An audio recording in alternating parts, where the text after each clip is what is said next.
আজব নিদান শোনাবো ভিডিও যাকে কেন্দ্র করে তুঙ্গে তর্জা। লক্ষ্মীর ভান্ডার পান তো তাহলে রাস্তা অবরোধ না করে বাড়ি যান, গিয়ে রান্না করুন। রাজগঞ্জের ভিডিওর মন্তব্যে তোলপাড় জলপাইগুড়ির রাজনীতি। ভিডিওর মন্তব্য নিয়ে দানা বেঁধেছে বিতর্ক, ব্যাপক আলোড়ন ছড়িয়েছে প্রশাসনিক মহলেও। একজন ভিডিও হয়ে লক্ষ্মীর ভান্ডার নিয়ে এমন মন্তব্য কি করা যায়, উঠছে প্রশ্ন।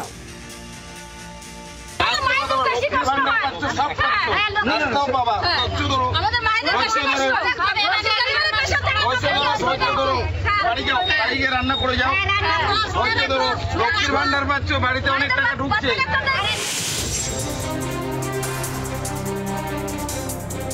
লক্ষ্মীর ভান্ডার নিলে খারাপ রাস্তা দিয়েই চলার নিদান। রাজগঞ্জের ভিডিও প্রশান্ত বর্মনের মন্তব্য প্রকাশ্যে আসতেই শুরু হয়েছে জলঘোলা। আরো একবার শোনা যাক কি বলেছেন ভিডিও। আপনাদের ট্যাক্স ফ্রি, জল ফ্রি, সব ফ্রি। আপনারা লক্ষ্মীর ভান্ডার পাচ্ছেন, রাস্তাও আপনাদের হবে, ধৈর্য ধরতে হবে না। জলপাইগুড়ি রাজগঞ্জের শিকারপুর অঞ্চলের নর্থ বেঙ্গল ফার্ম এলাকার রাস্তা দীর্ঘদিন ধরে খারাপ। রাস্তা সারাইয়ের দাবিতে পথ অবরোধ করেন স্থানীয়রা। সেই অবরোধ তুলতে সেই মেজাজ হারান সরকারি আধিকারিক। বাধ্য হয়ে পথ অবরোধে সামিল হয়েছেন। ঠিক সেই সময় রাজগঞ্জের বিডিও প্রশান্ত বর্মন এবং বেলাকোপার পুলিশ ফাঁড়ি সেখানে পৌঁছান। বিডিও বাসিন্দাদের উদ্দেশ্যে নিদান দিচ্ছেন অন ক্যামেরায় যে লক্ষ্মীর ভান্ডারের টাকা পাচ্ছেন, বহু টাকা বাড়িতে ঢুকছে, যান বাড়িতে গিয়ে রান্না করুন, এমনটাই নিদান সেই বিক্ষোভকারীদের। কিন্তু বাসিন্দারা তাদের ন্যায্য দাবি, রাস্তা এবং পানীয় জলের দাবি জানিয়েছিলেন।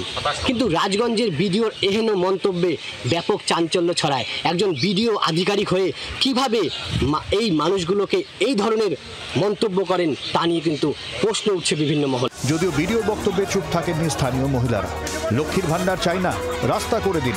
ভিডিওকে পাল্টা হুঁশিয়ারি দেন অবরোধকারীরা। তো আপনারা লক্ষ্মীর ভান্ডার চান না রাস্তা চান? আমরা রাস্তা চাই। তার জন্য কি লক্ষ্মীর ভান্ডার ছাড়তে রাজি? হ্যাঁ, ছাড়তে রাজি। সরকার যদি না দেয় তাহলে তো ছাড়তে রাজি। দাদা আমরা এতদিন যে আমরা পাইনি, এতদিন আমরা চলতে পারি নাই, আমরা কি না খেয়েছিলাম নাকি? সব জায়গায় রাস্তা করেছে, রাস্তা দুক, আমাদের রাস্তা চাই, রাস্তা দুক।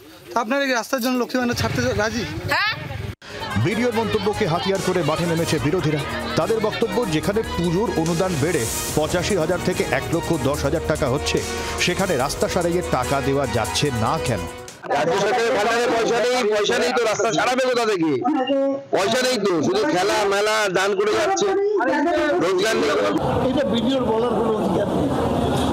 সরকার কি করবেন, ইমপ্লিমেন্টিং এজেন্সি, এর বেশি ওর কোনো অধিকার নেই। 21 বিধানসভার আগে রাজ্যের মহিলাদের জন্য লক্ষ্মীর ভান্ডারের কথা ঘোষণা করেছিলেন মুখ্যমন্ত্রী। বিধানসভা ভোটে তার ফল হাতে নাতে পেয়েছে শাসক দল। মহিলারা উজাড় করে ভোট দিয়েছে তৃণমূলকে। এর সরাসরি বিরোধিতা না করলেও রাজ্যের নারী নিরাপত্তার প্রসঙ্গ তুলে বারবার লক্ষ্মীর ভান্ডারকে বিঁধেছেন বিরোধীরা। তাদের হাতে নতুন অস্ত্র তুলে দিলেন এই ভিডিও। প্রশ্ন উঠছে, তবে কি লক্ষ্মীর ভান্ডার নিলে বেহাল রাস্তা সারাইয়ের দাবি করতে পারবেন না উপভোক্তারা? লক্ষ্মীর ভান্ডার পেলে বন্ধ রাখতে হবে বুক? কেন সরকারি অফিসারে এমন অদ্ভুত যুক্তি? মন্তব্যের জন্য ভিডিওর বিরুদ্ধে কি কোনো ব্যবস্থা নেবে নবান্ন? প্রশ্ন থাকছে। জলপাইগুড়ি থেকে প্রদ্যুৎ দাসের রিপোর্ট, জি24 ঘন্টা। বাংলার আওয়াজ, বাঙালির আবেগ, জি24 ঘন্টা।